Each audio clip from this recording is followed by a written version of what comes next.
Whoa, buddy. Put that thing back in its holster. We haven't gone anywhere. I don't understand. Check out the MichaelDukesShow.com for information on how to get access to the podcast.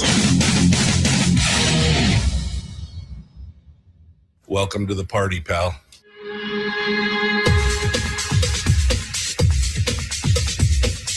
The Michael Dukes Show. The greed and the entitlement is astounding to me. What more could you want from a low-budget radio program? This is a dumpster fire. That was just BS. It is time to get a new perspective. We know just what you need, and we've got just the cure. Open wide and prepare for a steaming hot cup of freedom. I just don't fathom it. The Michael Dukes Show, streaming live across the world. Live around the world on the internet at MichaelDukesShow.com, where you'll find links to the audio-only podcast, the audio-only stream and the podcast, plus links to our social media sites and so much more. Good morning, my friends, and welcome to it. It is Hump Day, Monday, the Wednesday, the Tuesday, the Thursday, you know what I mean? Hump Day, middle of the week, downhill slide on the way to Firearms Friday. Just another beautiful day here in paradise. Currently 31 degrees, 32 degrees here on top of the world in beautiful Homer, Alaska. I see somebody in the chat room said it's 1 degree and snowing pretty hard in Fairbanks. Warming up today. I was gonna drive up to Soldotna today, but no, thank you, not today. Snow and rain and ice all day here down on the peninsula and more. Warming up, just kind of getting a little jiggy with it around here. 21 degrees out in Wasilla. So things just, again, it was that I knew what it was. It was that fake spring. You know what I mean? It was so nice and so warm. I was standing out on the porch the other day in my shirt sleeves, watching the dogs run around and just slip and slide on some of the ice and the patches of grass that were poking up, brown grass and everything. And I thought, boy, it sure would be nice if this was actually spring, but you can't fool me, Mother Nature. Anyway, so we got about 3 inches, 4 inches of snow yesterday and last night. But I don't think it's going to stick. Maybe it really is spring. I'm not sure. Today on the program, we have got a lot to cover in the first hour this morning. All the headlines from around the state that have gone on over the last few days, and including up in the interior and what's happening in Anchorage and in Juneau. The appetite for spend is, just in case you were wondering, the appetite for spend is undiminished. They are all about the spend. We're going to talk about that in this hour as well. In hour two, we're going to be talking with Joe Bishop-Henchman, who is with the National Taxpayers Union Foundation. And we're going to talk about, he's got a list of 10 tips for successful state tax reform, which I think, we need to have a discussion, whether you're in favor of taxation or not in the state of Alaska. We have to have a discussion about taxation, because if we're going to choose a form of it, and it's coming. I mean, again, just in case you were wondering and you missed the discussion and the audio clips from people like Kathy Giesel, who are lamenting the fact that they're having to give Alaskans the $685 million that made that $1,000 dividend. And she's already talking about ways that it could be spent on, Medicaid and housing and food stamps and backfilling all this other spending. I mean, in case you missed it, the dividend is toast, man. I mean, it's just toast.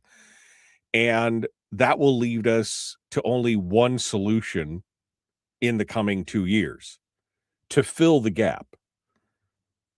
And that's taxes. I mean, nobody wants to talk about it. Nobody wants to talk about it. But we're going to talk with Joe Bishop-Henchman about that in hour 2. He's going to come in and give us some details.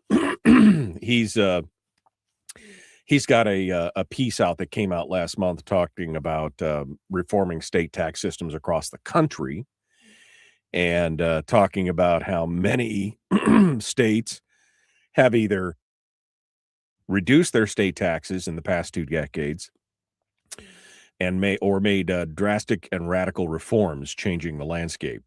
It's going to be interesting.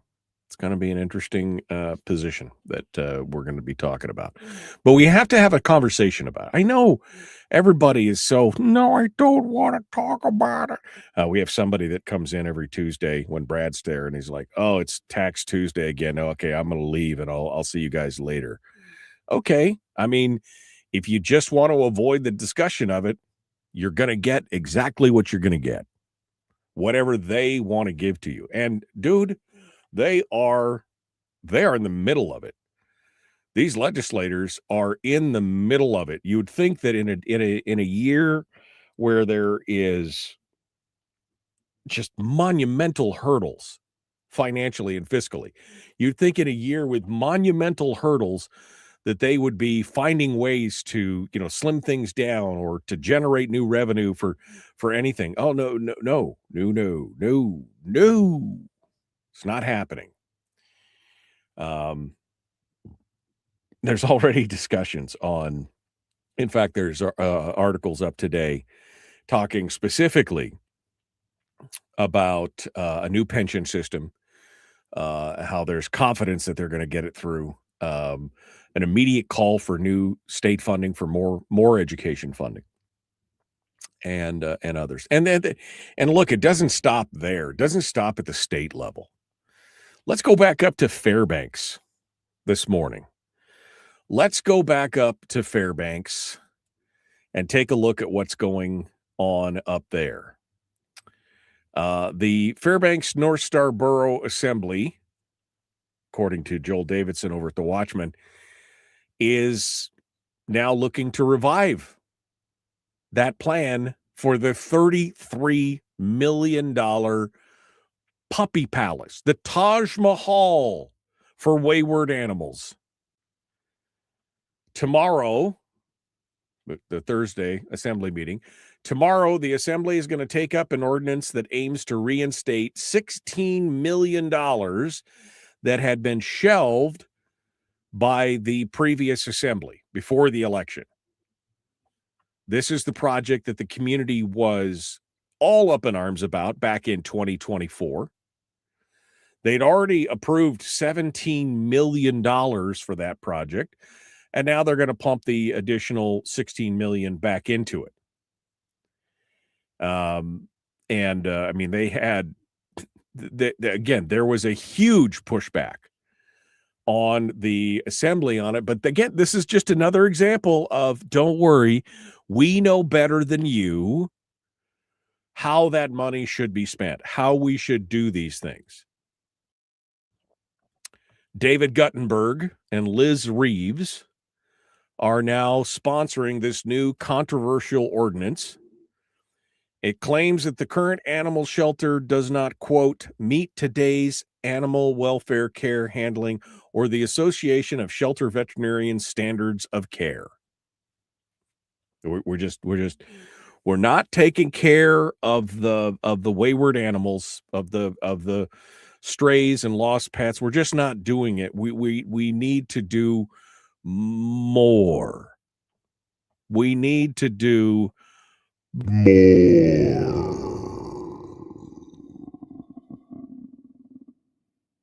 That's what I'm saying. And of course that always takes more money. So according to the borough's website, The new facility is not going to take care of many, any additional animals. There's no real significant increase in the number of animals that could be sheltered, but it is going to make sure that they're taken care of in style. It's got 5 15-foot-long individualized outdoor dog play yards to provide, quote, according to the ample room for dogs to stretch their legs. It's got a walking trail where dogs can go on, quote, enriching walks where they can explore and have attire such as jackets and booties if needed, unquote. It's got a newly designed and fenced multi-purpose yard. It's got drop-off kennels that are, quote, kinder and safer. It's got larger kennels to comfortably accommodate larger dogs. It's got eye surgery services, as well as surgery to remove masses under anesthesia. Now they don't have a there's no borough veterinarian, surgical veterinarian, right? So they're building a surgical suite into this whole thing. And then I guess they're going to contract out with third-party vets to have them come in and work on the dogs and their cats or whatever. I mean, natural lighting in every kennel, because now look, I'm not saying you need to throw them in a cold, dark hole and be mean and cruel, but are you saying that you need to spend $33 million of our taxpayer, and I say our because I still pay borough taxes in Fairbanks. I still own property up there. Are you telling me that we need to spend $33 million to build a palatial, multi-purpose with walking trails and, individual play yards? And I mean, do we even have enough people to take care of all? I mean, it sounds like this is going to be a much broader facility, higher use, going to need more people.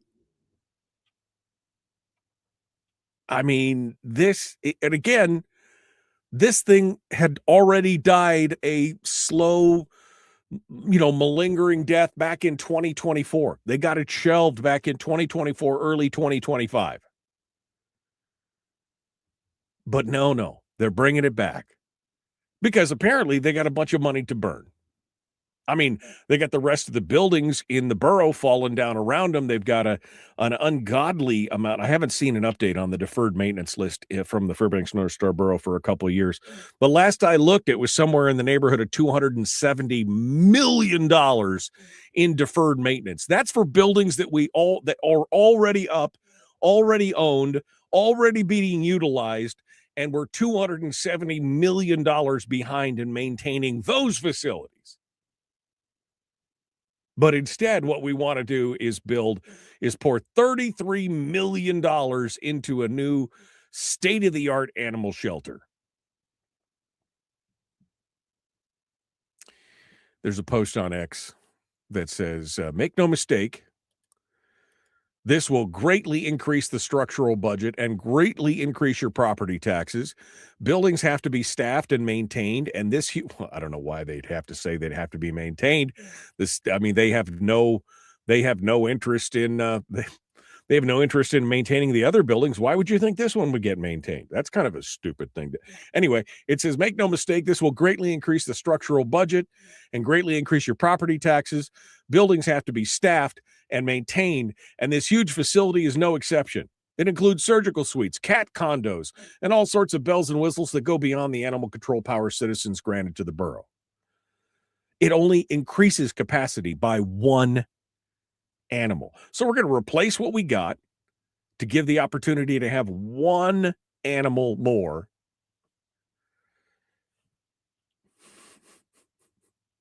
I mean, folks, it never ends. The appetite for spending is voracious. It never ends. I mean, Did they get together and create a Friends of Fairbanks Animals or something like that, where they could raise the funds to help pull it? No, they're going right to the borough taxpayers. And again, people thought this was voted down. Why is this coming back? Is this dilatory? Is this dilatory? We just voted this down. Now you're bringing it back again. Is this part of the plan? You just keep bringing it back again and again and again and again until you just wear the public down, or until the public just, is so frustrated that they stop paying attention and you do it anyway. And we had to have a long trail for animals, right? That was the other thing. We got to have this walking trail for them. I mean, you got empty school buildings now. Do you really need to build the third? Maybe that's what you need. Maybe that's how you need to. Maybe that's how you need to put it. To argue it and put it out there. Is that we need to put up the puppy palace versus a school. Which one would you rather build or close? Right. This guys. How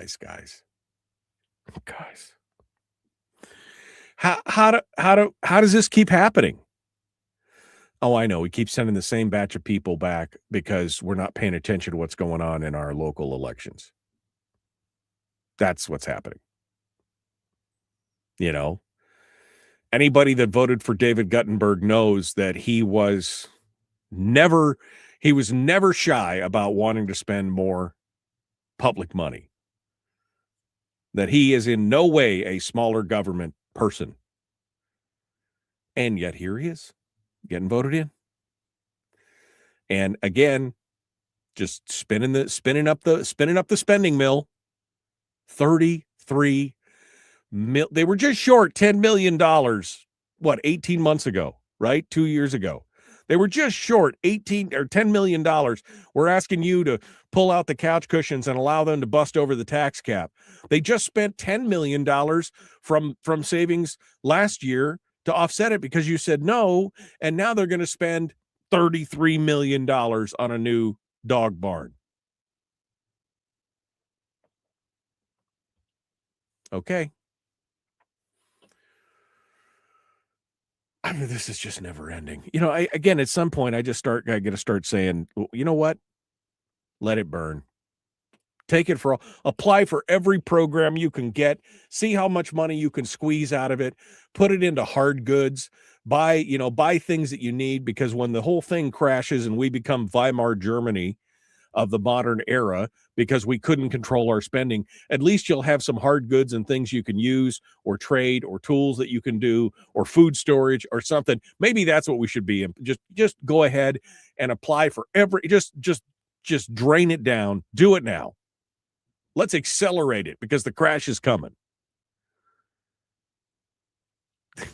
I mean, we'll be living in those beautiful dog yards and cat condos because we won't have our homes anymore.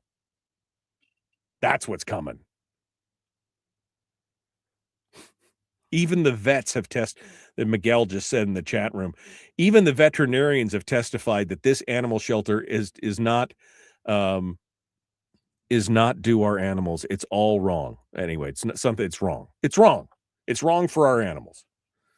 But somebody's got a wild hair, and they're going to do it. Okay. I didn't expect to get quite so wound up here on the way down. We're going to continue the Michael Duke Show. We'll be back right after this.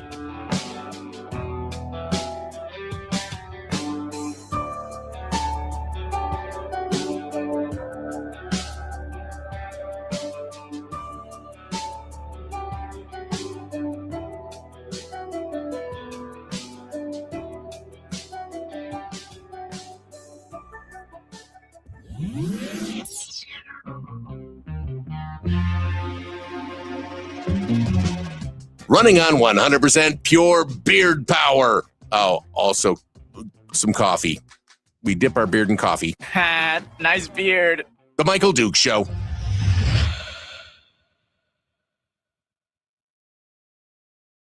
I got to be honest with you. I am not normally this tired and frustrated until like October, right? Then it's the end of the year, and I'm like, oh, I got my vacation coming up. I can relax and unwind. Usually I don't get this stirred up until then. But man, folks, it never stops. I mean, we're at a crisis point, right? They're spending money out of savings. They don't have enough. They're trying to bust the tax cap. They're trying to do all these things, and a program and a project that was already shelved, they reinstate it. What? How does that make any sense whatsoever? It doesn't. It doesn't make any sense. But that's the world we live in. We live in an upside down world now. Oh, they found 11. What was that? I just saw that. Somebody just said they found. Sorry, I got to scroll backwards here. I missed something here. Remember they found $11 million in the couch cushions. That's what Terry said. Was that the Fairbanks North Star Borough? Oh, look, we found $11 million in this bucket over here. We totally forgot about it. Sounds like a great project for private funding by pet lovers, says Charlie. Yeah, I mean, where are the Friends of Fairbanks Animals? What, some nonprofit that comes together and collects money in a tin. Look, I love my dog. He's right under my feet right here, snoring slightly. He's here. I love him. But, if there was a surgery or had something happened where it was going to require thousands and thousands and thousands of dollars to get it done, I have to consider, is that worth it in the long run? I love him, but is that worth it for the pain and suffering and recovery? And they only live 15, 12, 13, 14, 15 years. What I have to think about that. But no, we've got surgery centers, we've got walking things, we got all this.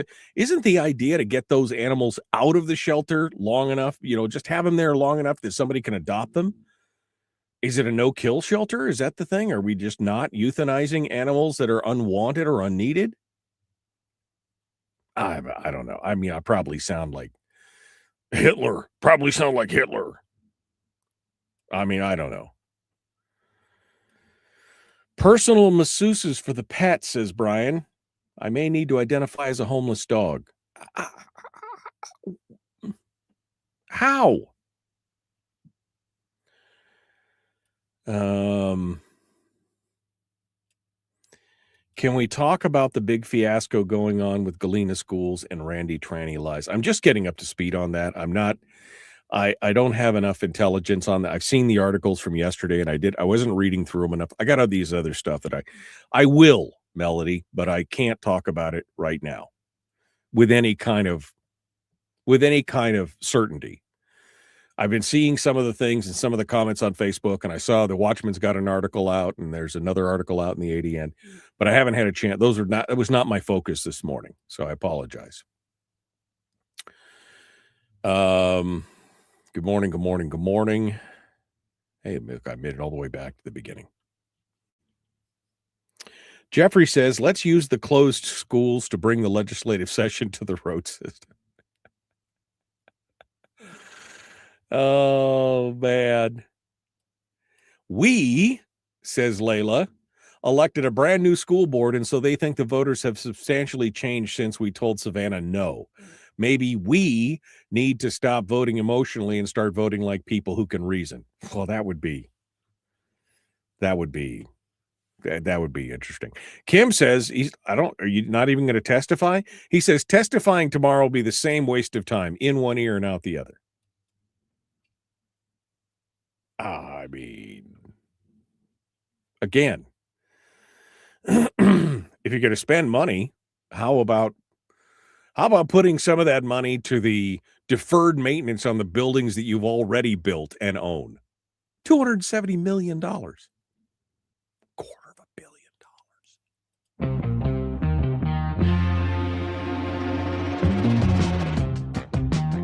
The Michael Duke Show. Seriously humorous with a pinch of intellect.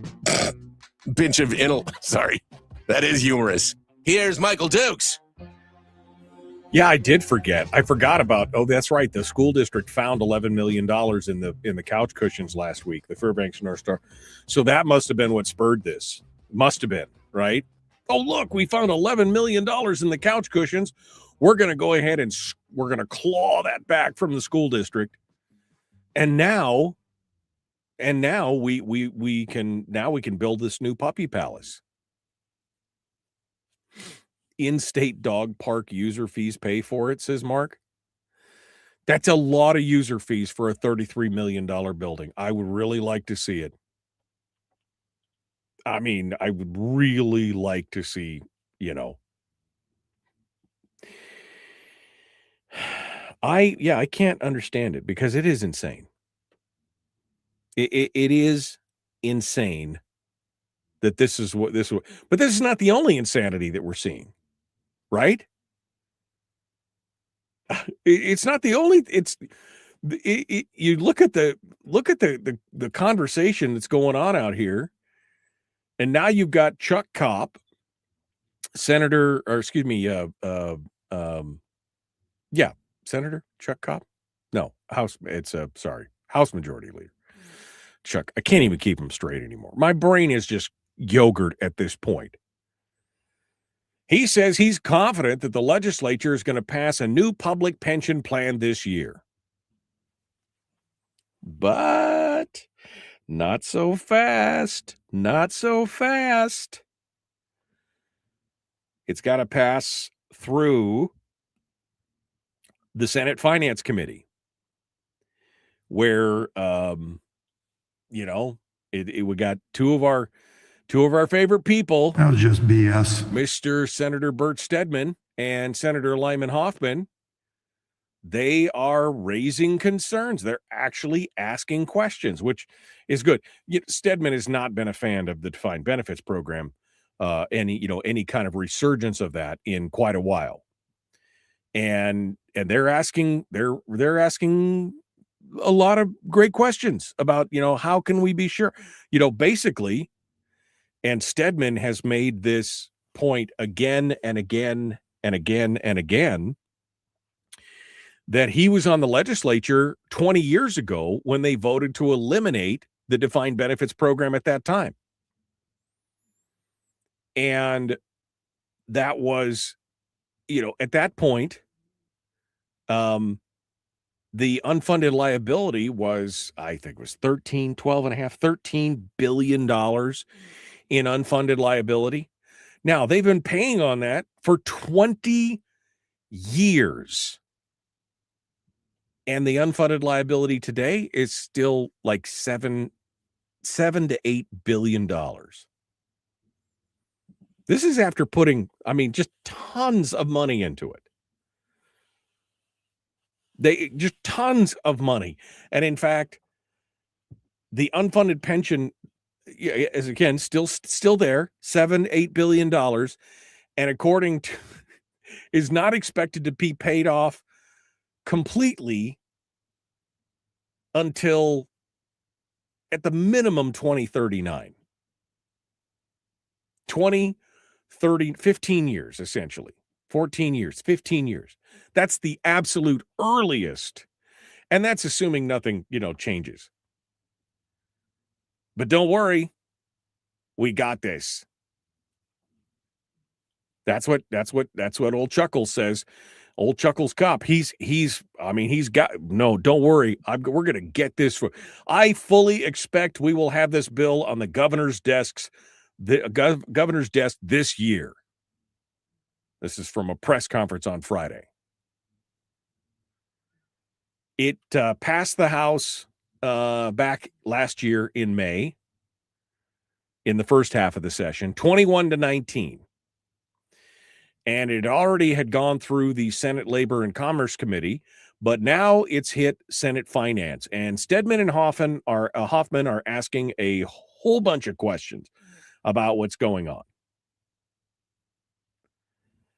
The recent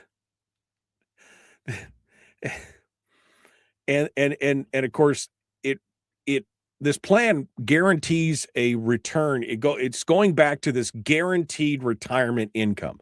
Like no matter what happens, you're going to get this much money in retirement for the remainder of your life, no matter what else happens. And that is just, well, it's unsustainable. You know, the defined benefits pension plans across the country have been going the way of the dodo for years. Private companies have done away with that. I mean, you know, GM, Delta Airlines, they had to get a government bailout to get out of their defined benefits pension programs because they just couldn't ever keep up. Many communities have gone away from defined benefits. Many counties and states have gone away from it because this is the problem. $7-8 billion in unfunded liability for a pension program that was closed years ago. What was the comment here that I thought was which I thought this is a piece by Iris Samuels over in the ADN is outlining a lot of this. And what was the I'm sorry, I didn't highlight it. I'm looking for the comment. I'm looking for the way that it was phrased. It was talking about employees they just don't have enough to retire. Where is the comment? Because I read it and I thought, oh, that's just it's just so sad. It's just so sad that you don't have enough to retire. It's just so sad. And welcome to the party, pal. Right? How many of you out there have enough right now to retire, or are expecting to have enough to, or are going to basically be working until you can't work anymore because you won't have enough to retire? Because apparently we weren't smart enough. You know, if I had to do it all over again, I remember my dad said this to me. My dad's in the chat room right now, and he can verify this. He said this to me. I'm probably was, gosh, I was maybe 18 or 19 years old. And he said something along the lines to me of, you know, if you're going to get a job, you should get a job with the state or with the feds of the state because of the benefits. And that's and just work there for 20. I mean, and he's not wrong. If I had to do it again, maybe I'd just become a PR flack for somebody in the state. I don't know. But dude, it is just so crazy that the whole reaction is, well, we've got them on a defined benefits or defined contribution program, and they're just not making enough to be able to retire comfortably. Well, that's how it works. It's not the only thing you should put away. Maybe you should put away some stuff on top of that. Maybe you should have some plans on top of that. And of course, then they go on to talk about how it's the difficulty attracting and retaining workers. Police departments and school districts report increasingly difficult. Reporting it increasingly difficult to fill positions. That's a nationwide thing. That has nothing to do with the defined benefit. You can look at this nationwide and see that police departments and school districts are having hiring woes themselves across the country, whether they have defined benefits or not. But that's what, and then Chuck says, oh, it's going to be fully paid for. It's going to be fully paid for. Cops said the plan would cost just under $90 million a year in new expenses. But that would largely be canceled out by reducing what we have to do to hire, the hiring costs of incurring an experienced workforce. So don't worry about it. $90 million a year. But don't worry. I mean, we're only $1.5 billion upside down already. 90 million. Don't worry about it. Don't worry about it. We'll see. The governor had already made a mention earlier in the last half of the session where he had already threatened to veto it if it got to his desk. I don't know if they have enough to override it, but I just can't see people being this stupid. $90 million in perpetuity. That's the advertised price, folks. What do you want to bet that it goes up from there? And this is not just a 1-year thing. This is not a 10-year thing. This is in perpetuity into the future. $90 million a year. And I imagine that will go up every year. That's where we're, that's where they're going to go. All right, we gotta flee here. We're going to come back. We'll be back one more. Don't forget, Joe Bishop-Henchman from the National Taxpayers Union Foundation is going to be joining us in hour 2, talking about tax reform in the state of Alaska, comparing it to other states in the country. We'll be back. The Michael Duke Show, common sense, liberty-based, free-thinking radio.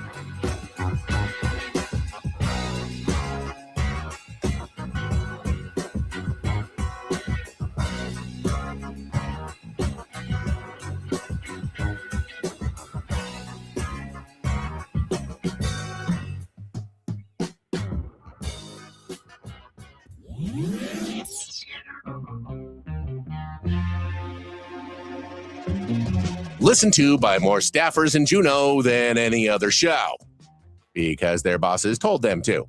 And after what they just heard, oh man, they're going to be pissed. You're a bad, bad man. The Michael Duke Show.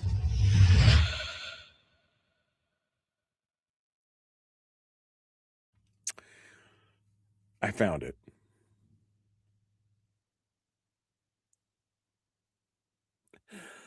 The new plan, the defined contributions plan, leaves most public sector workers without enough funds to retire securely. Piss poor planning on your part does not constitute an emergency on my part. Can I just say that? I think I just did. Piss poor planning on your part does not constitute an emergency on my part. That, I mean, right there. Oh, the defined contribution leaves most public sector workers without enough funds to retire securely. Well, you didn't plan well enough then. Maybe you should have gotten a side hustle. Maybe you should have put a little bit more money away. Maybe you should have invested, wisely or done something else. Where is the guarantee that you have to have to be able to retire securely? Though elected officials disagree on the extent to which the lack of secure retirement is the force driving Alaska residents to seek employment elsewhere. No, I'll tell you why they're seeking employment elsewhere, because you don't give two craps about the private economy, and the economy is in tough straits. All you care about is the government spend. I mean,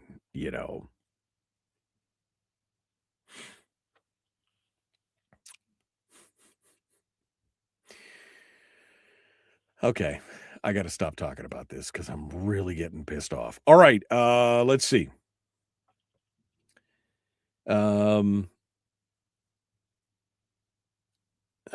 What's happening? What happened to the idea of saving at least 10% of earnings, said Charlie. Oh, that's not their job. They're government employees. You should take care of them. That's what it is. Even the military does not have full-blown defined benefits anymore.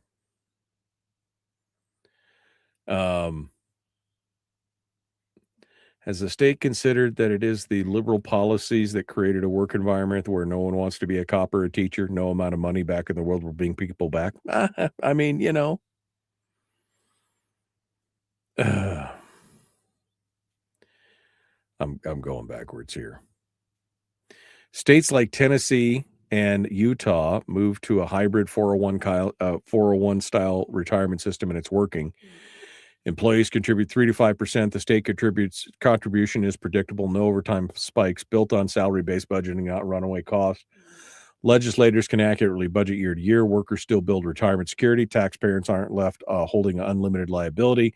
And let me be clear, this does not touch our statutory PFD. Yeah. It's a structural problem, not a funding problem, says Joshua. 100%, my friend. 100%.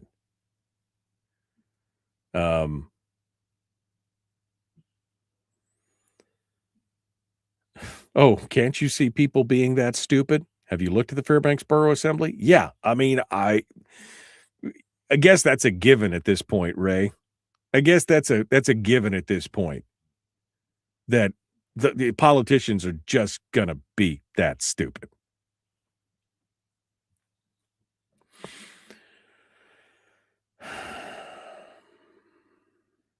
It's just, you know. Looking for the BS flag emoji to pitch every time one of the august members of the Juneau Clown Posse say it will be revenue neutral. That's what he said. Oh, don't worry. We're going to make up all this money because then we won't have to spend money hiring anybody, and we won't have overtime, and we won't have all these other things. I mean, wow.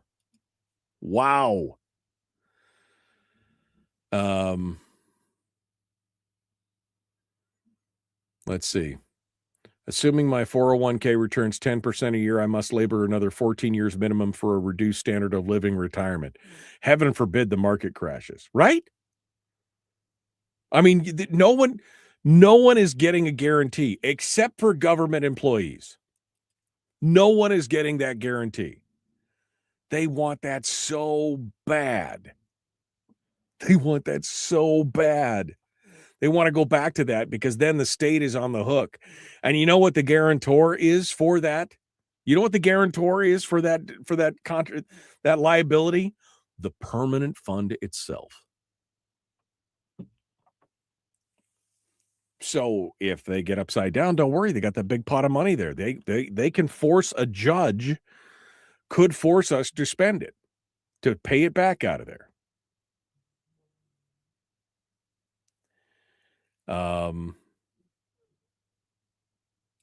Our retirement system has earned 5.8% since 2001. They're depending on 7.5% for their predictions.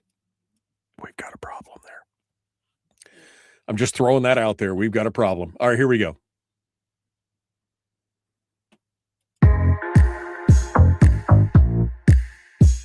The Michael Duke Show, proudly splitting the left versus right dichotomy.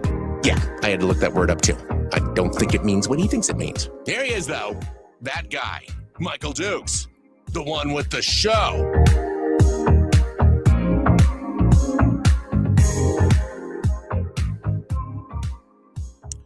Yeah.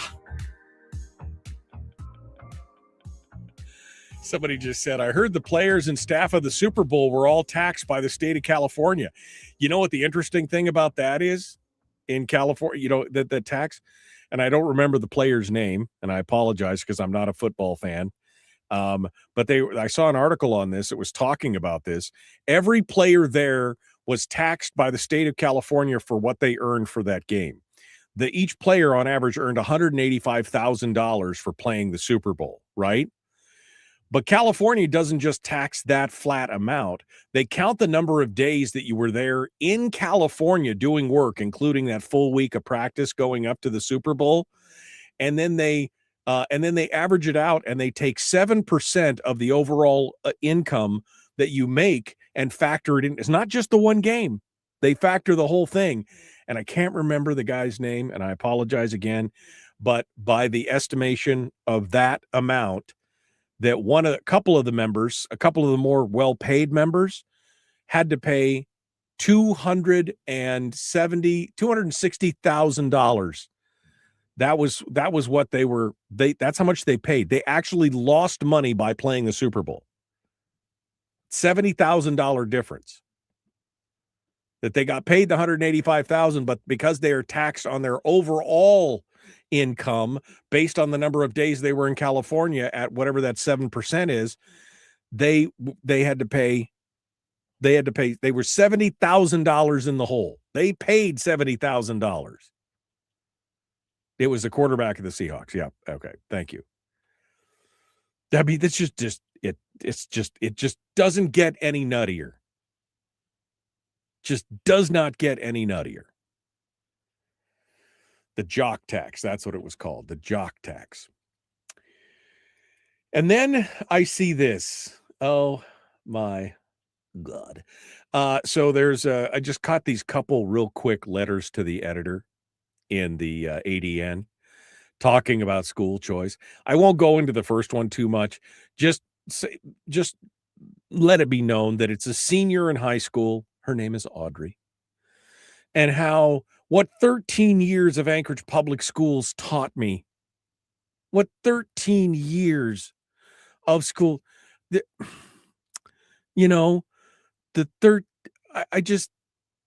We need more. Students and teachers are already bearing the consequences of policies that undervalue education.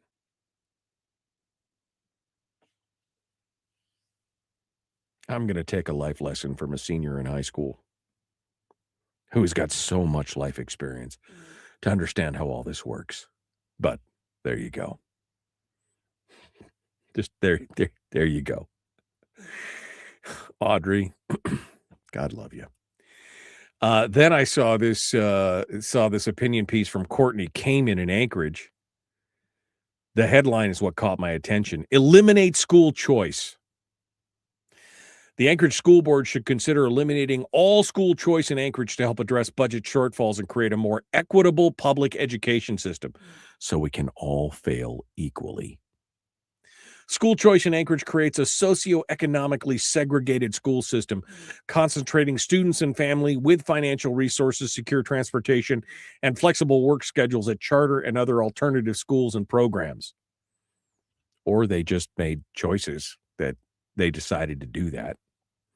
By eliminating school choice, children would attend their respective neighborhood schools, bringing more students, resources, and equity to neighborhood school. At the point of a gun, you want people not to have a choice, that they must put their kids in public schools, in the brick and mortar, in their neighborhoods. Don't allow them to go anywhere else.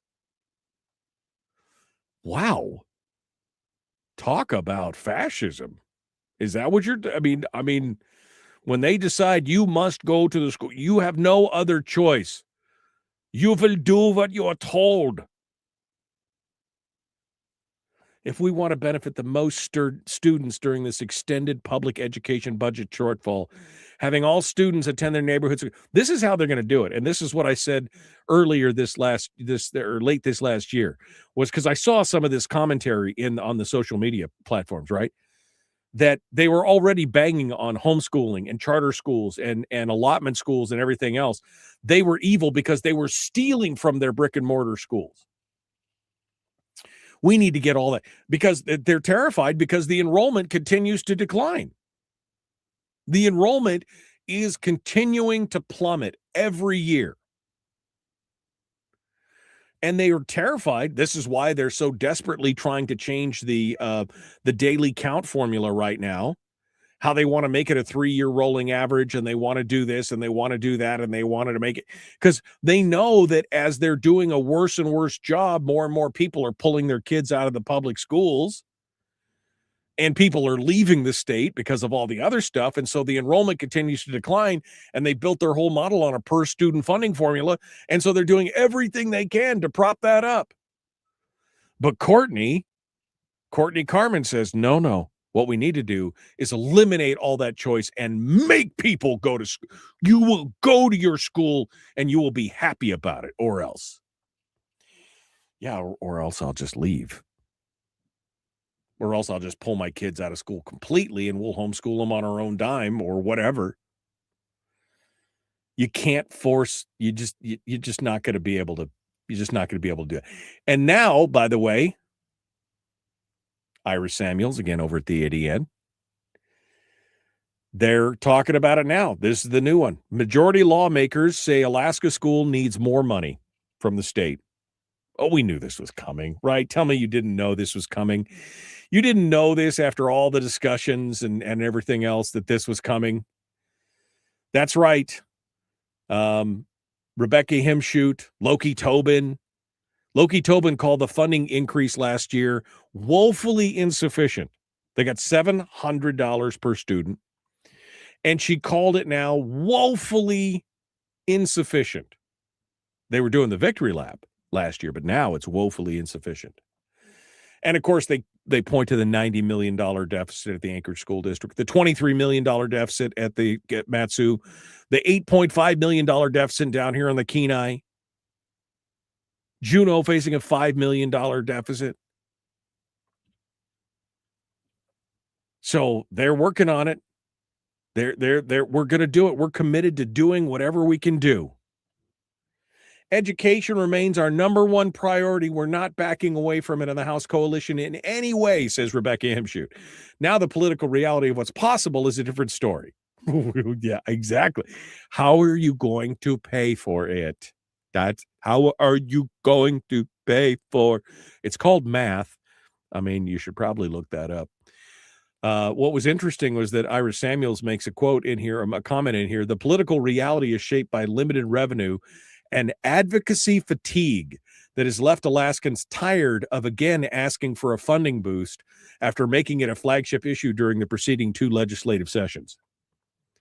People are getting a little tired of it. A little tired. But they're going to do it. They're pushing hard for it. We've got to get 11 votes in the House, in the Senate, and 21 votes in the House, and hopefully it gets past the governor. If that's not the case, then I'm going to be working to get 40 votes to override the governor's veto. That's what they want. They want that extra $1,000 BSA. They want that extra. They want to do it. That's what they're pushing for. And that, my friends, is an I told you so. Again, I did defined benefits, the thing, the puppet, it's all spending, all spending. All right, Joe Bishop-Henchman up next, The Michael Duke Show.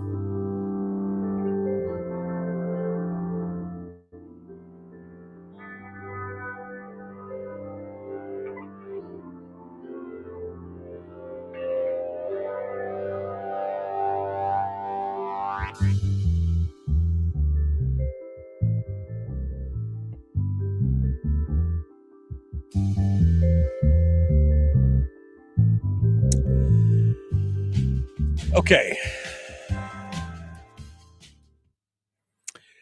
I'm going through here.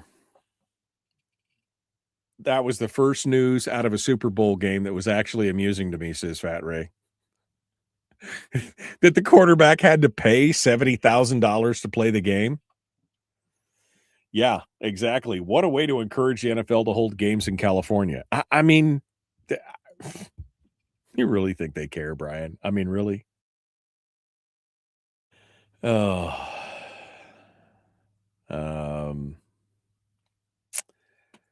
Won't somebody please think of the children? Says Joshua. Blended retirement. California's just cutting the edge of how to tax people. Yeah, now they're talking about, have you seen that they're talking about this 5% severance tax for wealthy people? If you move out of the state of California, they're going to charge you 5% of your overall wealth to leave, and they're going to make it retroactive to January 1st of this year. They're talking about it now. I mean, if that doesn't make you just flee and then be like, good luck getting that money out of me, I'm not there anymore. Screw you. Retroactivity. That's some bull right there. Holy cow. Kids should be chained to their zip codes. That's what the education cartel will demand. That is what they're demanding. That's Directive 10-289.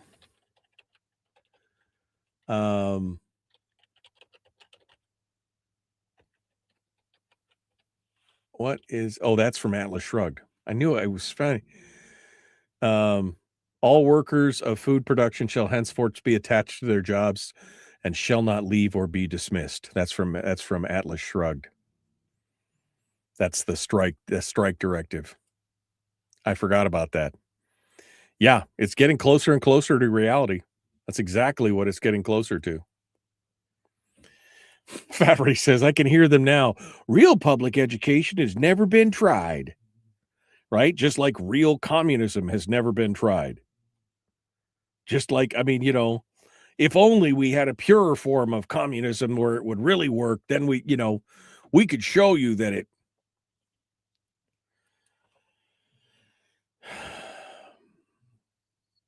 What do you think of Dr. Tranny of the MSB using information from Galena, Indiana versus Galena, Alaska?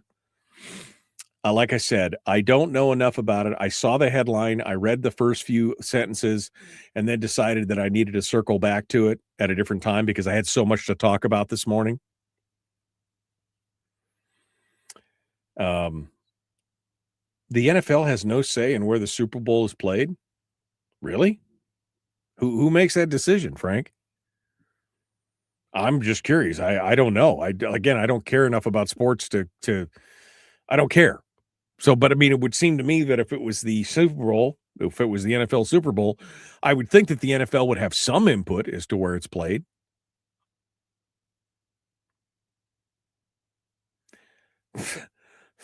Harold's like, the Fed should go back to 70% tax brackets and rebuild our broken down national infrastructure. You first, Harold. You go ahead and write that 70% check to the federal government every year. You could do it voluntarily. You don't have to be told. I'll wait for you to do that.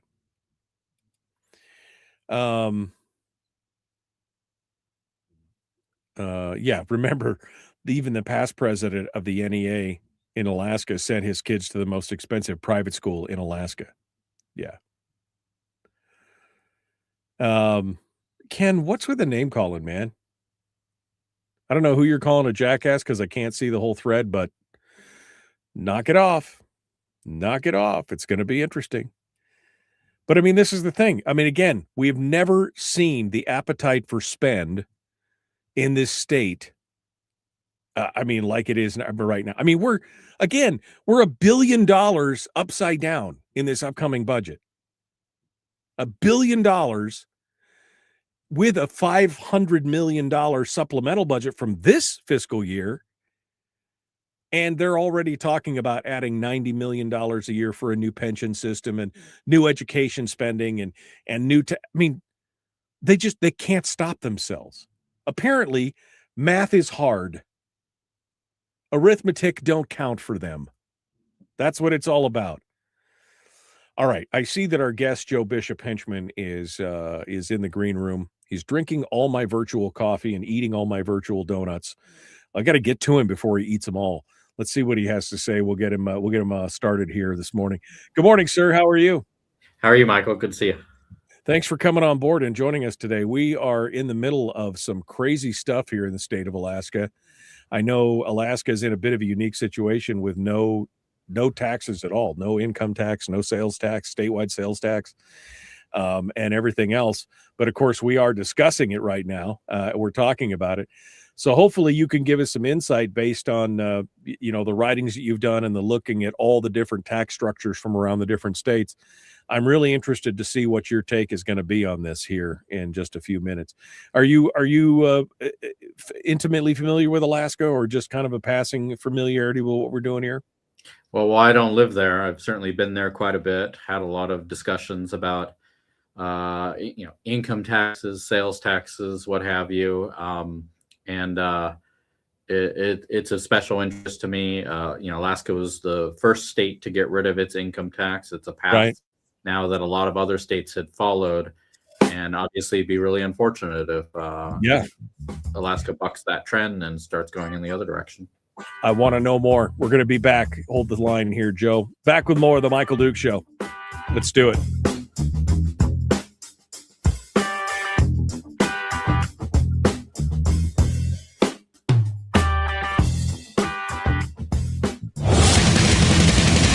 Whoa, buddy. Put that thing back in its holster. We haven't gone anywhere.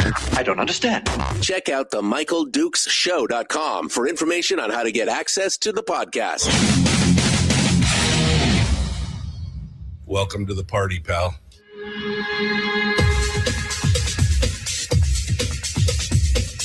The Michael Dukes Show. The greed and the entitlement is astounding to me. What more could you want from a low-budget radio program? This is a dumpster fire. That was just BS. It is time to get a new perspective. We know just what you need, and we've got just the cure. Open wide and prepare for a steaming hot cup of freedom. I just don't fathom it. The Michael Dukes Show, streaming live across the world. Live around the world on the interwebs at MichaelDukesShow.com and across the state of Alaska on this your favorite radio station and or FM translator. Of course, also live on Facebook, YouTube, Rumble, and the podcast is available on Spotify. Whew, got all that out of the way. It's all good. Hour 2 of the big radio program, and we're ready to dive deep into it. We're about to talk about taxes. I know. You guys are screaming at me already. Taxes? No taxes. Okay, again, let me remind you, when did smaller government people become completely antithetical to any tax, right?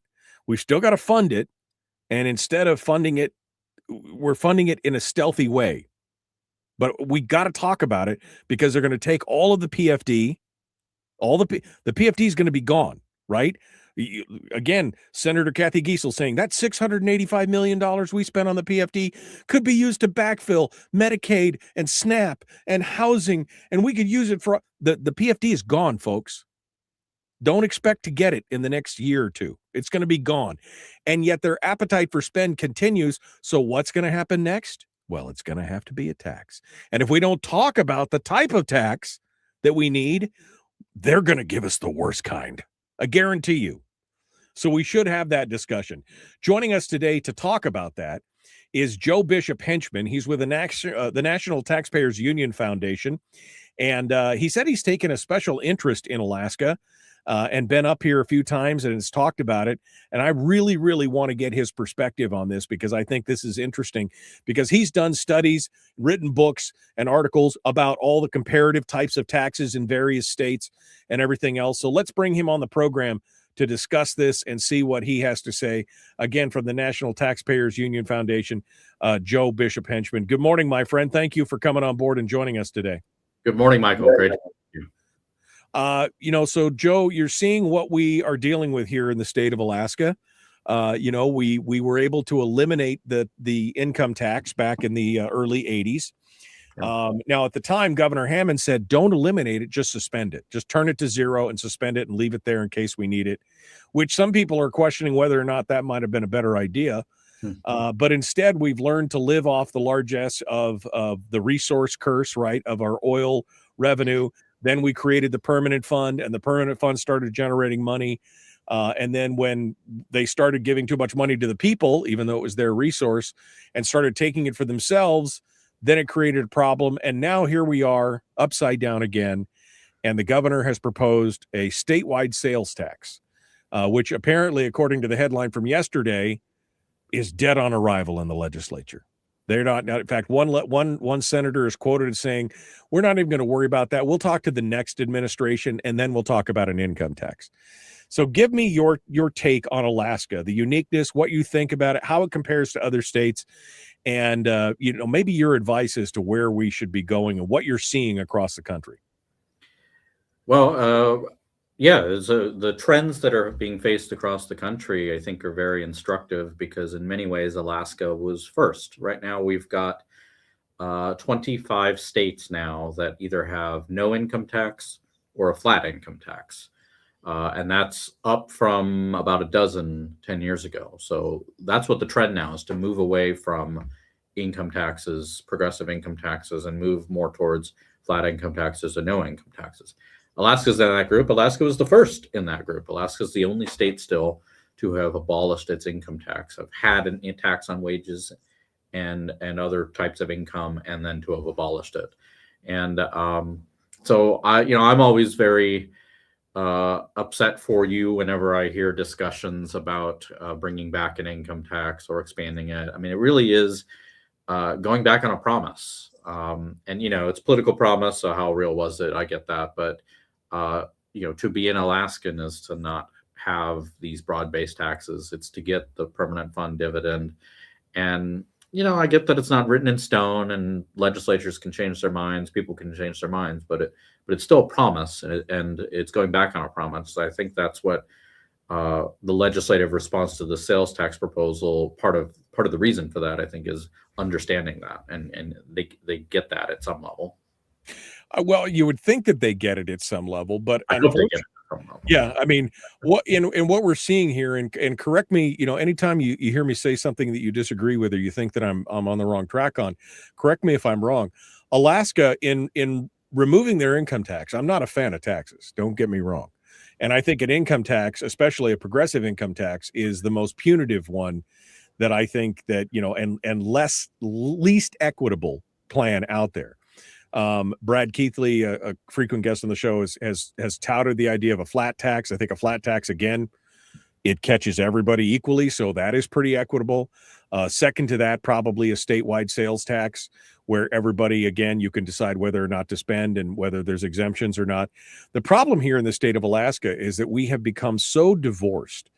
The public and the private economies have lost the connectivity, right? In other states, whether it's a flat tax or an income tax or a sales tax, other states, their funding mechanism is the private economy. They depend on the private economy to generate revenue for their state government.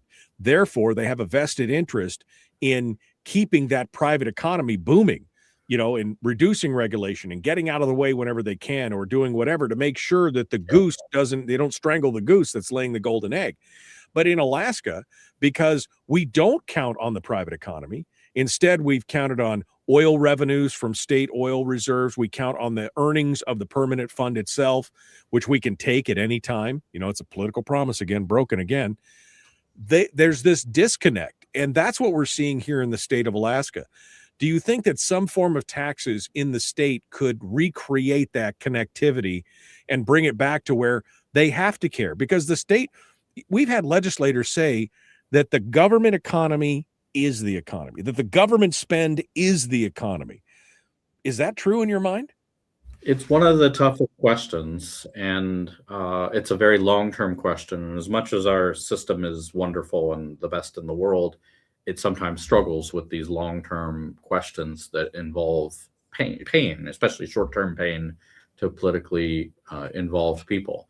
And not all, I'm the first to admit not all taxes are created equal. Some taxes are worse for economic growth than others. Some taxes are worse for compliance burdens and administrability and the fairness, the perceived fairness of people than others. The OECD, which is an organization in Paris that studies taxes across the globe, has concluded that property taxes are the least damaging to economic growth, followed by sales taxes, followed by income taxes, followed by business taxes. And maybe that's not the only factor that should be thought about, but like if you're going to have a tax, those are kind of the gradations for economic growth that you have to think about. How you frame the debate, I think, is really important, because I think that's the focus needs to be on economic growth, how to grow the economy, how to boost standards of living, how to make sure Alaska is set up for the rest of the 21st century. And I fear it's, let's just sweep the permanent fund dividend, use that to backfill the budget, and we're done. Or let's just adopt an income tax, use that to backfill the budget, and then we're done. Right. And it's not any of the long-term hard thinking about how do you build a sustainable Alaska economy and build a sustainable public finance that can pay for the services that are needed and that are demanded by the population. And I mean, if you don't have that conversation, it's just going to keep happening because it's not going to be enough. If you have a closed economy, the cycle of money within the economy is not going to be enough, and it's going to be a problem. And so, I had conversations like this in some other places that maybe are in a harder economic situation. Take like West Virginia, for instance, which their tax system was built on the coal mines, but the coal mines are either played out or we're not mining as much coal as we used to, and so that source is gone. And so you're not getting business taxes anymore because in West Virginia, because there's no more coal businesses, and you're not getting income taxes because a lot of people are unemployed who work for the coal industry, and property taxes and sales taxes aren't generating a lot because there's not a lot of economic activity and not a lot of people moving to the state. And so what do you build a revenue system when the economy is that far gone? Alaska's nowhere near that yet. And I certainly hope it never gets anywhere near that. But like, that's the danger of that path, where if you continue to not think about how to grow the economy, how to build up the economy, you're going to face hard situations like that. Well, and that's the thing. I mean, as you said, the legislators have just thought, we'll just backfill, right? Now, unfortunately, they've been backfilling. I mean, it started in 2013, 2014.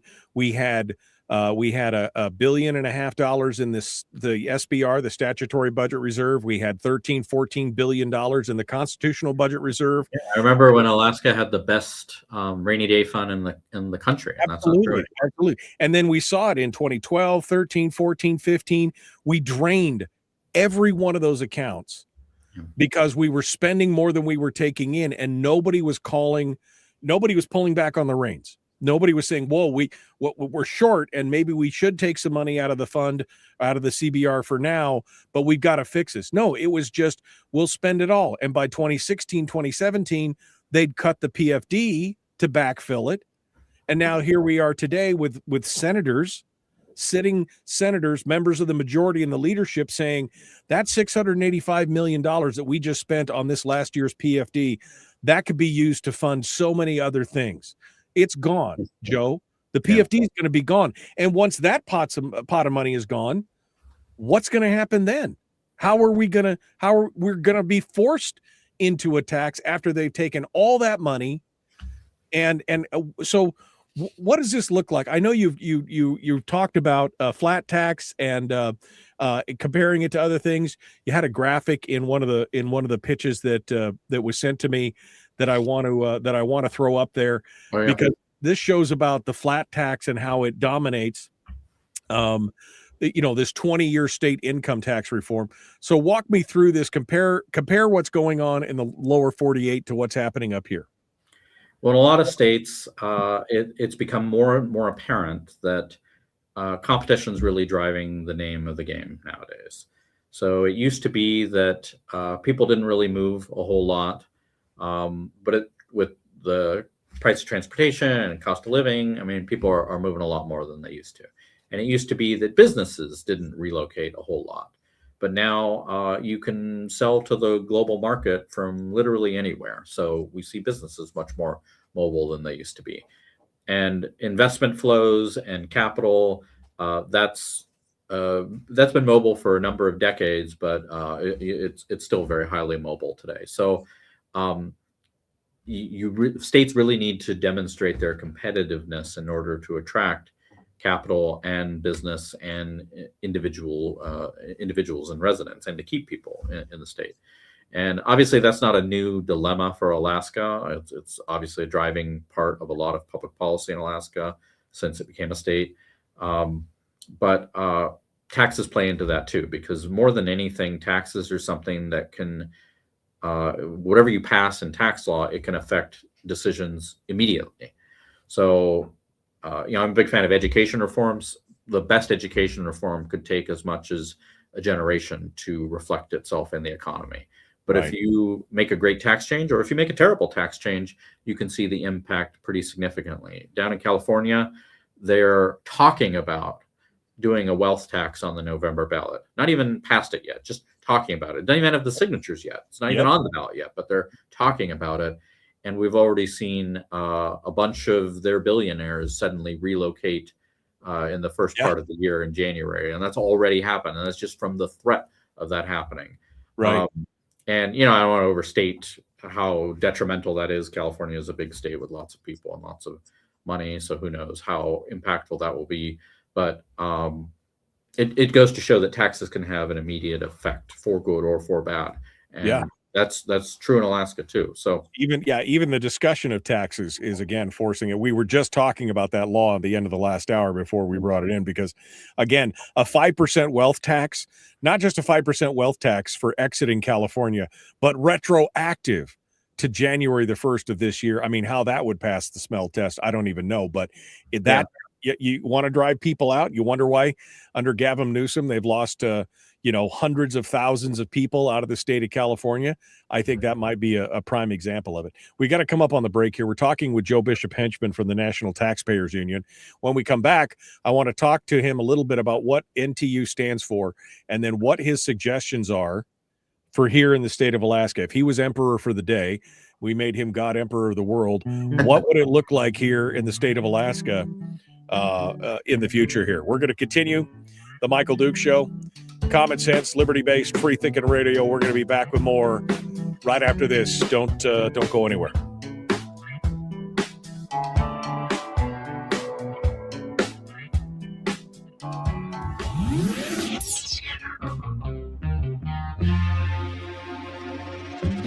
Tune in Friday for our weekend entertainment and movie streaming review with our guest critic, Willie Waffle.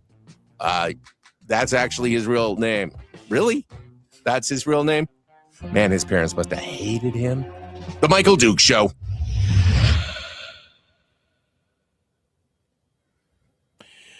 Okay, we're in the break. Joe, it's just you, me, and 60 of our closest friends on the internet right now. And, of course, whoever's going to be listening on the podcast later on. You've been following Alaska for a while. I mean, it sounds like you've been kind of paying attention to this. What's your impression of Alaska compared to how other states have been, how other states have been doing their thing? What's your take on that? Well, I mean, what you don't want to hear, but it's true, is that, you do have it a lot better than a lot of other states tax-wise. I mean, you pay a lot more in everyday items and travel's a little harder. Travel's a lot harder, obviously, but right. I think a lot of us in the lower 48 would kill for no income tax and no sales tax, or at least no state sales tax. Well, sure, we'd kill for it. The problem is that what we have is we have a stealth tax. By the way, the timer here means that's when we get back to the radio. So just keep an eye on that. Yeah, no, the business taxes are hefty. You've got high local sales taxes, right? And then the what's built into the cost of living.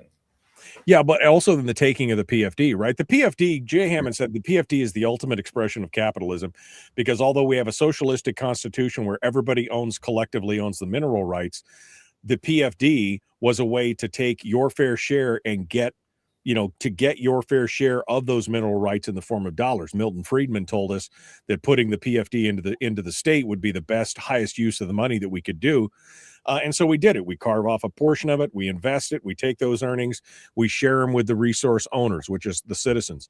Mm-hmm. And what's been happening is that they've been shaving those off year after year with basically a withholding, right? So we never see it. It never passes through our hands. It never turns in the economy.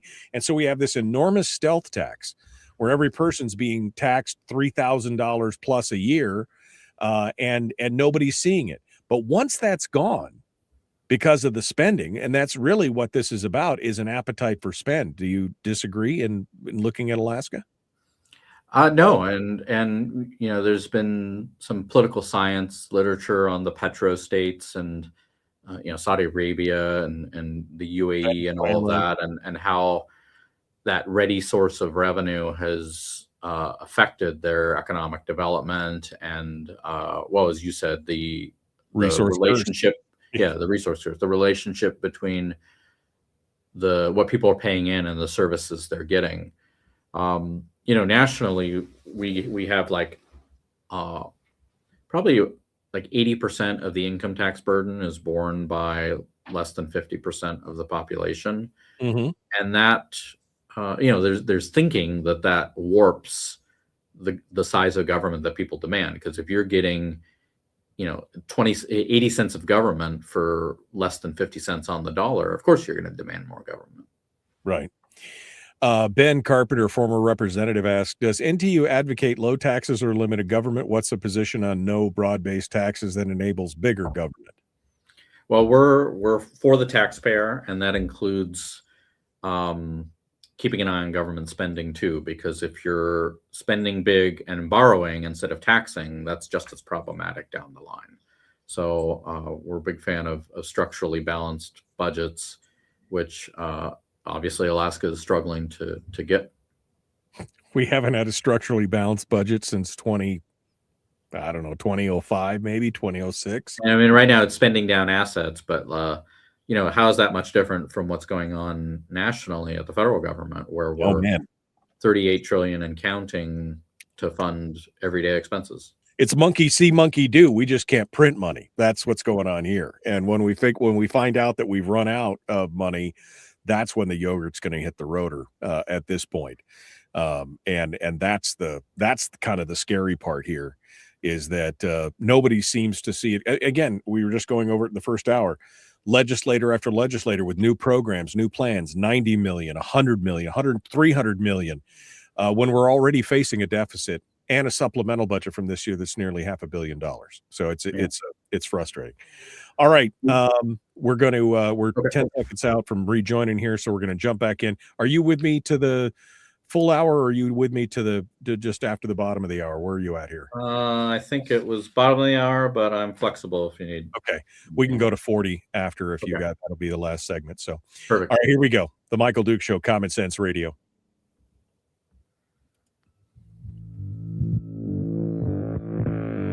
Today's recipe is the important Alaskan news of the day with a dash of sardonic smile, a pinch of eye twinkle, not that you can see that on the radio, and a touch of acidity. It goes down easier like that. Don't question our recipes. The Michael Duke Show. Okay, we're continuing now. Joe Bishop-Henchman joins us from the National Taxpayers Union Foundation. And I wanted to get Joe just a little bit, give us some background here. What is the NTUF? What are you guys about? What's your mission? That's a good question. Give me some details here. Yeah, National Taxpayers Union. So we're based in Washington, D.C., but we're all over the country. I'm from California originally, so can talk about California taxes at some length, which is very opposite than Alaska in a lot of ways. But NTUs for the taxpayer. We fight to make sure the taxpayer is represented in the halls of Congress, in the courts, at the state legislatures, in regulatory agencies, just everywhere. Because there's lots of people lobbying all these places for special interests and for short-term interests. We're making sure that somebody is there for the long term and for the national interest, for the public interest. So, in the break, somebody asked, are you for taxes, or are you against all taxes, or we're for the taxpayer. And so, in many ways, borrow and spend is just as bad as tax and spend. So if you've got a structurally unbalanced budget, we're against that too. We want to make sure there's the taxpayers are well represented, not just current taxpayers, but future ones. Now, and let me set this up, because I wanted to ask you the question of what if I made you king for a day, but let me set this up to begin with, because, in Alaska, what I've seen, and I've been doing this show for 25 years, so I've seen quite a bit of what's taken place over the last 25 years, that when we eliminated the income tax, we created kind of a whole new creature. We created a lot of people who were ostensibly for smaller, more limited government, but they became so tax averse that any discussion of that was anathema, right? Was totally antithetical to what they were thinking. And in doing that, what they've done is they've allowed the government to grow, even though ostensibly they got the elephant on their lapel or whatever. They've said, we're for limited government, smaller limited government, but don't tax us at all. Now, that seems to be antithetical in and of itself because the taxes are coming, because by doing that, they've allowed government to grow well beyond the scope of where it was. I mean, we got that first royalty payment in 1969. It was almost $1 billion that we spent in like no time flat. And the state budget at the time was $165 million. And so we've seen the appetite continue to grow, and yet we don't want to talk about taxes at all. So that's kind of the setup. So if Joe Bishop-Henchman was God Emperor of Alaska and you get a chance to make, what would be your ideal for funding the government in the state of Alaska in a combination of oil revenues, permanent fund earnings, and some form of taxation? What would be your ideal as you look at it? So we've got a piece on our website called 10 Tips for Successful Tax Reform, which is kind of the roadmap for how do you confront questions like this. And a lot of it depends on, or a lot of it relies on thinking about where you want the state to go. So I think for any state, and I talk about this all the time, I've done tax reforms all over the country, is you have to think about what are the strengths and weaknesses of the state and how can your tax code accentuate and improve on the strengths and compensate for the weaknesses. And I think tourism is a big strength for Alaska. What are things that Alaska could do to leverage that and use that to help grow the state's economy and reduce the dependence on some of these other revenue sources. So maybe that's the not so hard decision. The harder decision is going to be figuring out what to do with the sustainability of all this, because continuing to draw down the reserves, continuing to make PFD payments, continuing to spend at the level that spending is happening, and then saying no to all taxes. How long does that get you? Does that last 10 years? Does that last 20 years? Does that last 100 years? Because I don't think it'll last that long. And so really illustrating that hard decisions are going to have to come soon. And if it comes down to taxes, doing what you can to avoid taxes that are going to make economic growth even harder. And I mean, I think that's what the governor is trying to reach out with his proposed sales tax, is he's trying to capture some of that out of state stuff, right? He's got the, he's got a seasonal sales tax where it's 4% during the tourist season, 2% in the quote unquote off season. Trying to capture that. Brad Keithley, our analyst here on the show, says, that if we went to that tax form, Alaskans would have 20% more money in their pockets versus PFD cuts, because then that money would be offset and we'd be able to get that money in the form of a larger or more statutory PFD. But in light of all that, what is and I know that chart that I just showed earlier talks a lot about a flat tax. Is that the preferred tax in most areas? Is it better than a sales tax? Is it better than a progressive income tax? Is that, what is the ideal tax for most states? Alaska's a little unique, but I mean, for most states, is that the most ideal tax? So for a lot of these states, they're moving from very complex, progressive, high rate, lots of deductions and exemptions, income taxes, and moving away from that towards a flat tax. So it really is an improvement in a lot of ways. Alaska's situation is obviously a bit different, but you want to avoid the tax code becoming a political football as much as possible. And maybe there's not a lot of muscle memory on this with Alaska not having had an income tax for a generation. But in a lot of states, and you see this when you fill out your federal reform, the complexity from filling out your income tax is not from what the rates are.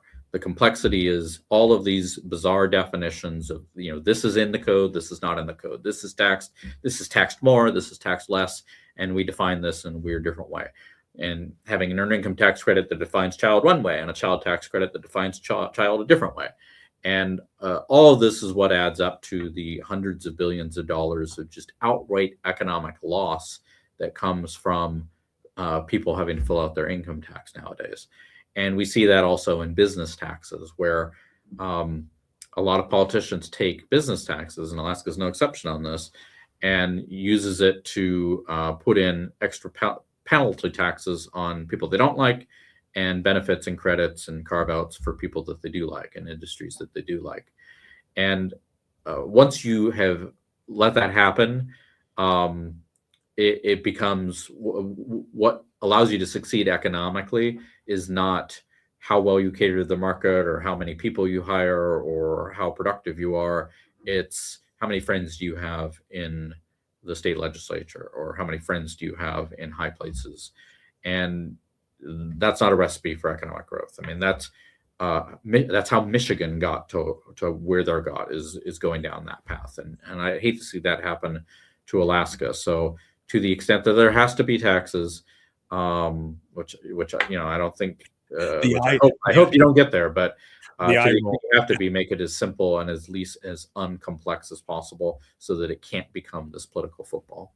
So a flat tax is pretty simple. You pay whatever the percentage is on whatever your income is without the carve outs and everything else. The eye roll that people on radio couldn't see when you said, if you have to have taxes, I mean, that's the thing. And I think that's kind of where we're at. But I think we're also coming to the realization that because we have such an appetite for spend in this state, the politicians have no chill. They have no restraint on the size and scope of government, that it's an inevitability at this point. It really is, because we won't see a PFD. And then once that's gone, they'll look us sweetly in the eye and tell us, well, it's time for you to pay your fair share now. We better have a discussion on what is the most equitable, comprehensive, and easiest form of tax that we can have, because it's gonna be here. Every state says they're special and they're different. Usually they're, that's just what people think. But I mean, Alaska truly, and take this, I don't live in Alaska, so I'm not biased, but Alaska truly is different and special. And I really think there is an opportunity for creativity and innovation to come up with a solution to this problem of what can be done to boost Alaska's population, to boost Alaska's economic growth, to boost Alaska's advantages in order to help economically grow the way out of this problem. And you do have time because you haven't spent down everything. But obviously, if that discussion's not happening in the legislature, and people aren't pressing for that to happen, then what you laid out is true, and kind of inevitably we'll get to that point. Well, we haven't spent out everything yet, but as I said, there's only 680 million left in the permanent fund for them to backfill with. Yeah. There's only $3 billion in the CBR, and anything less than about $3 billion or $2 billion is going to cut into cash flow and creates other problems. So we're really at the bottom of the barrel at this point. We can't, another 24 months, there will be nothing, two more budget cycles. There really won't be anything left. One final question here. I know you've got to go. You've stuck with us a little longer than than I committed you to, and I appreciate that. Is there a tax? Again, looking at that chart from 2006 to 2026, we saw all the states that have moved from progressive income taxes or no taxes to a flat tax. Is that in your mind, is that part of a revolutionary tax change, a tax revolution? And then add to that the things we're seeing out of Florida now, where Ron DeSantis is saying things like, you shouldn't have to rent your own property for the government. We should do away with property taxes and find another way to fund, because that's just not right, that you have to pay rent to the government for the rest of your life. Are we starting to see kind of a revolution in that in your mind, or is that something that we could maybe build off of here in Alaska? What is your thoughts on that? These changes we're seeing across the country have been transformative, and it's something that really hasn't gotten a lot of attention. And we're always so focused and obsessed on what's going on in Washington, D.C., where the fiscal picture is much bleaker, where the economic picture is much more uncertain. But at the state level, or at least in half the states, there has been a lot of effort to be, how do you dynamically set up the economy? And, you mentioned Florida. That's an example of what I'm talking about, where Florida has really invested in trying to determine their strengths, which are tourism and warm weather for people to retire. And Alaska can't invent the warm weather for people to retire, but certainly has other strengths that it can leverage as it decides what to do with its fiscal situation. I would hope that we're going to learn from this, because again, there's no time. There's no we've I've been talking about this for 25 years, been warning about it, and we're really literally coming down to the wire here on how we have to change things. And with a tax, we also need to have a spending limit, a good spending limit put in that can control that growth. And we've just been avoiding that as well. So it's a really challenging situation. I'd love to. It worked really well in North Carolina, where we helped transform their tax system, but also a big part of the success was a self-imposed limit by North Carolina that their budget was only going to grow at 2% a year. Right. Which, doesn't sound like a lot, but it forces you to prioritize.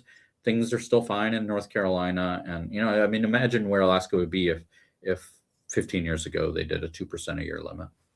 Yeah, no, it would be amazing if we had some, and that was the problem, is that our constitutional limit was so far beyond. We've never hit the constitutional limit because it's so far beyond, and we can't have a statutory limit because the legislature just ignores statutes. They just ignore the statutes. They don't care.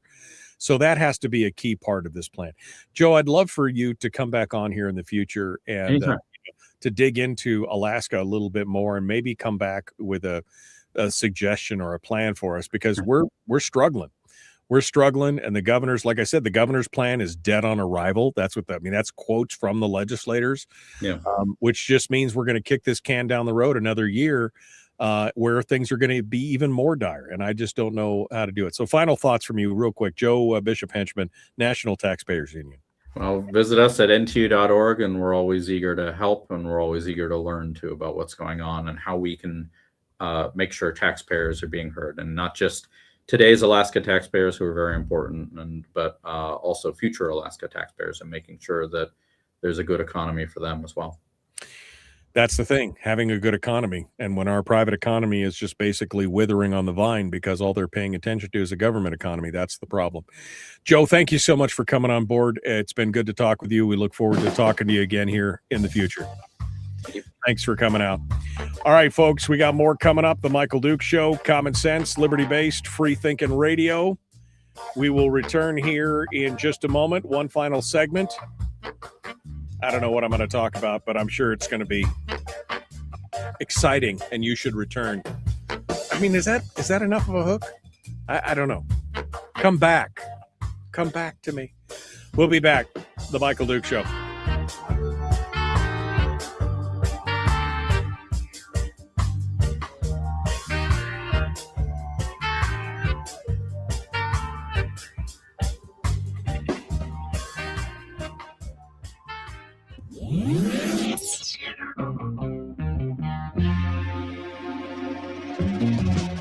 Running on 100% pure beard power. Oh, also some coffee. We dip our beard in coffee. Nice beard. The Michael Duke Show.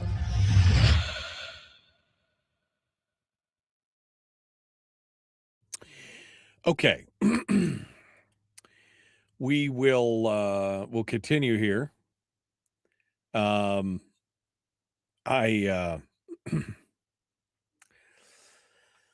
I was hoping for a little bit more of a definitive answer from Joe on this. But I just don't know at this point. I'm starting to wonder whether a flat tax would make more sense than a sales tax, quite honestly. And again, going back to that chart, you could see in 20 years what happened to many places that had no tax or no income tax. Maybe they had a sales tax, and now they've moved to a flat tax. It'd be interesting to see the comparison there on that. You could see all the red states on the chart are now flat tax states. Idaho, Utah, Arizona, Iowa, Louisiana, Mississippi, Georgia, North Carolina, Kentucky, Ohio.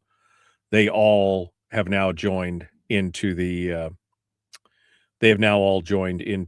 flat tax debate. with Kansas, Oklahoma, and West Virginia considering a flat tax. I don't know. You know, I think, again, we've got to talk about it because it is coming. It is coming. There's a regressivity to a statewide sales tax. People in the village are definitely going to be impacted more, for example, than folks who live in rural or urban areas. But the key to this whole thing, and Fat Ray says it here in the chat room, he says, Brad is wrong. The legislature would spend the difference, not give a bigger PFD. And you would be right if there is no spending limit put in place. 100%. And that's always been my bone of contention with Brad on this, is that, you know, some form of tax, whether it's a flat tax or a sales tax or whatever, is not going to do anything because they will, again, Parkinson's principle, government spending will expand to consume every available dollar. Unless there is some form of spending limit that has teeth, a constitutional spending limit. So that has to be a key component of any of those plans.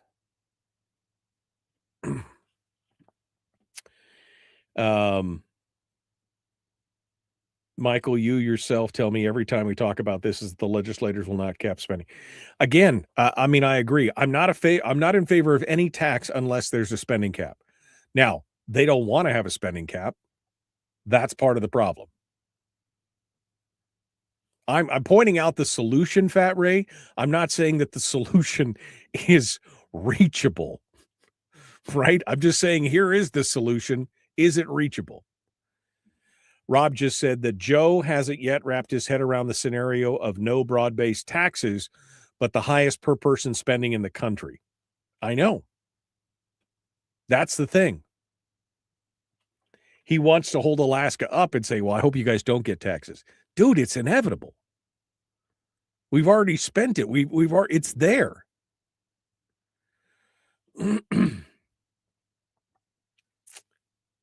And I mean, it's just that's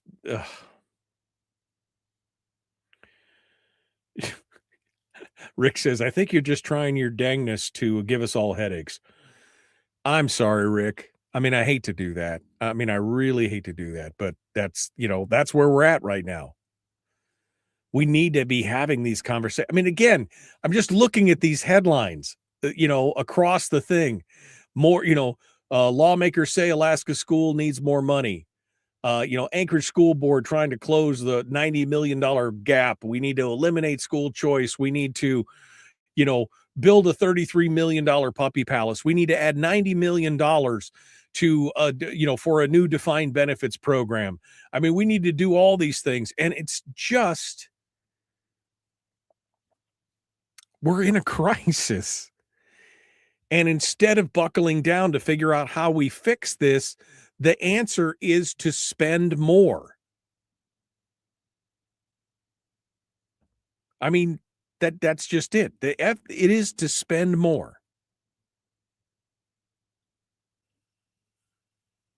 And then Randy, God love you, Randy, but you just have to bring the stupid. There is presently a final spending limit barrier, and that is our lack of state income sales tax. How is that a spending limit? Are you saying that once we've spent all the available dollars and we refuse to have a tax, that's the ultimate spending limit? Well, that's a dumb way to create a spending limit because you've spent all the seed corn that you would have used for everything else or to have behind. I mean, I guess we could argue that that's a spending limit if you think there would actually be no taxes. You don't get to decide. The legislature gets to decide. That's the thing. It's coming, Randy. You just don't see it. You just don't see it.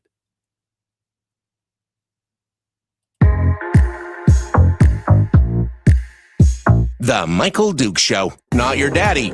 Wait, sorry. Not your daddy? Ooh, not your daddy's talk radio. Whew. I was scared for a second. Thought we were going down. Here's Michael Dukes and the show.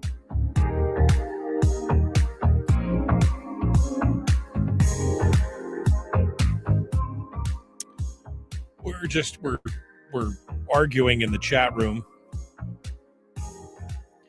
about all these things.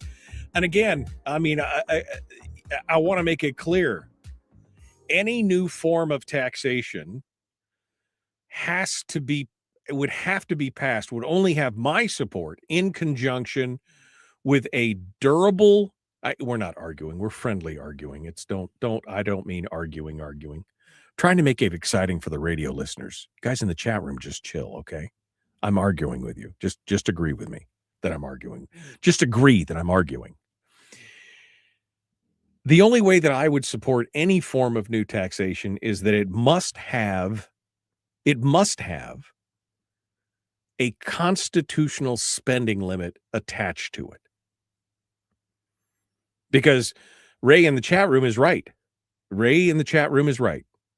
That if we just created new taxes, we wouldn't get a larger PFD because they just spend it all. The only way we could refocus that to where we would get closer to a statutory PFD, or maybe a full 50% of the POMV draw PFD, is if we have a spending limit and the and the PFD is in the Constitution. Right? Because arguably, even if we had a constitutional spending, let's just say, theoretically, we have a constitutional spending limit, and we've put some form of taxation on there, the sales tax, the governor's pitching, a flat tax, whatever it is, and it generates a significant amount of new revenue. What is he saying? $800 million? Generates a significant amount of new revenue. They could take that and spend it on another program as long as it falls within the constraints of a spending cap. The only way we could make sure that we would get our full 50% PFD, POMV draw style PFD, not the current statutory, you'd have to have a change, is if we enshrined it in the Constitution to guarantee to pay that out. So there's a lot of moving parts here. And this is quite honestly what the Fiscal Policy Working Group was talking about when they came back with their proposal back in 2021, right? Was that it had to be a holistic approach. Had to be some increase in the oil taxes. There had to be some cuts to government. There had to be some efficiencies wrapped in there. There had to be a constitutional spending cap. You had to constitutionalize the PFD. You had to have some form of taxation. They talked about the South Dakota 2% tax. That was one of but it had to be all of the pieces, not just part of the pieces.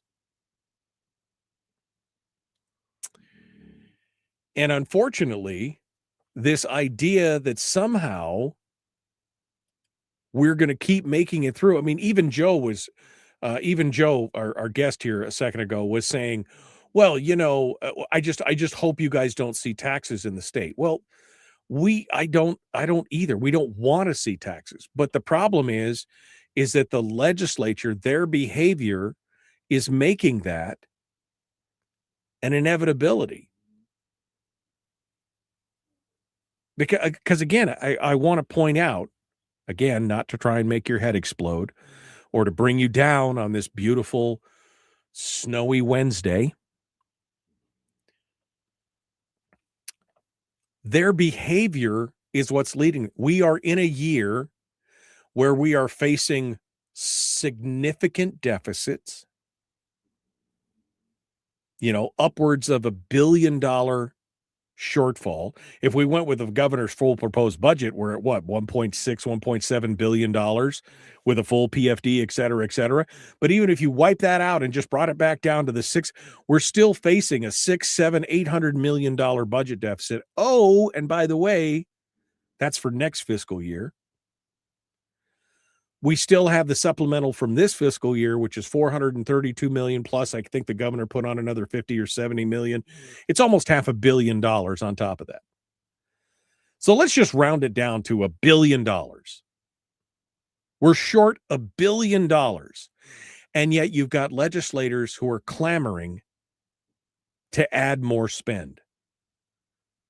Perpetual spend, not one-time spending, not we need to spend this thing one time and it'll be okay, but we need to add $90 million for this defined benefits program, which again would be in perpetuity. Or if we're talking about the school funding, because they said they need what, another $1,000, or maybe it's $1,400. I mean, I can't even keep track now. The goalpost moves so much, but even at $1,000 increase to the BSA, you're talking about another, what, $250 million on top of the 90 million. So now we're at $350 million a year more every year in perpetuity, growing every year, when we're already at $1 billion shortfall. They know. They know, even if they think that it's, I know that Chuck Kopp said, well, I think we're going to get it to the governor's desk. Even if he knows that, but even if they know that it's unlikely, why would you push for it? I guess unless you're virtue signaling to your electorate, because it is an election year. I guess that could be the argument, that you're basically pandering and virtue signaling to your base to come vote for you, because by God, look at it, I tried to get this passed and I just couldn't do it. But if you know that there's $1 billion shortfall and you're pushing for another 35% spending on top of that, so you're pushing for another $350 million to be spent in perpetuity, that's madness. That doesn't make any sense at all. I mean, how do you get there from here? But these are our elected leaders. These are the people that know better than we do how this money should be spent.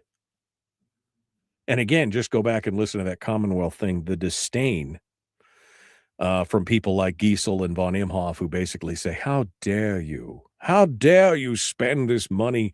We should be spending this money because we could spend it on backfilling Medicaid and SNAP, or we could build tourism buildings or treatment centers or deal with the housing and the homeless. And how dare we spend this $680 million? This is where we're at. All right, tomorrow on the program, Rob Myers, Ben Carpenter. It's another full show tomorrow. We will continue. Rob in the 6 hour, Ben in the 7 hour. Should be fun stuff. We'll see where we go from here. Thanks for coming in and joining us, The Michael Duke Show. Be kind, love one another, live well. Common sense, liberty-based, free thinking radio.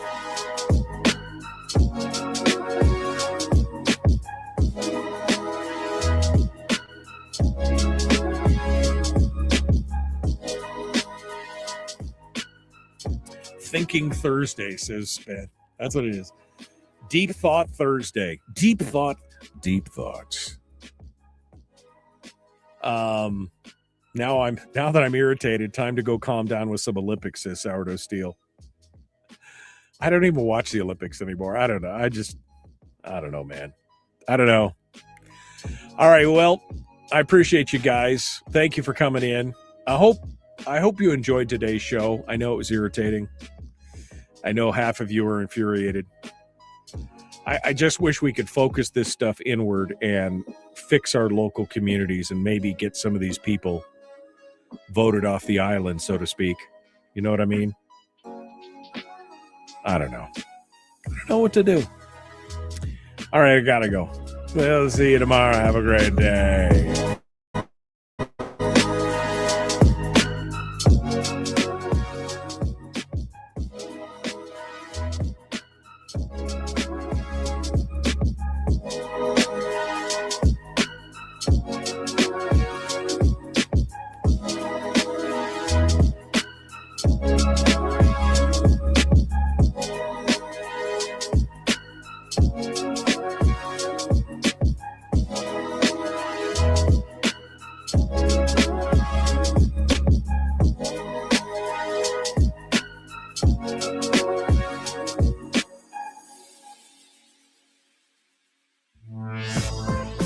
We We've shed our terrestrial radio skin, and now we are slimy lizard internet people.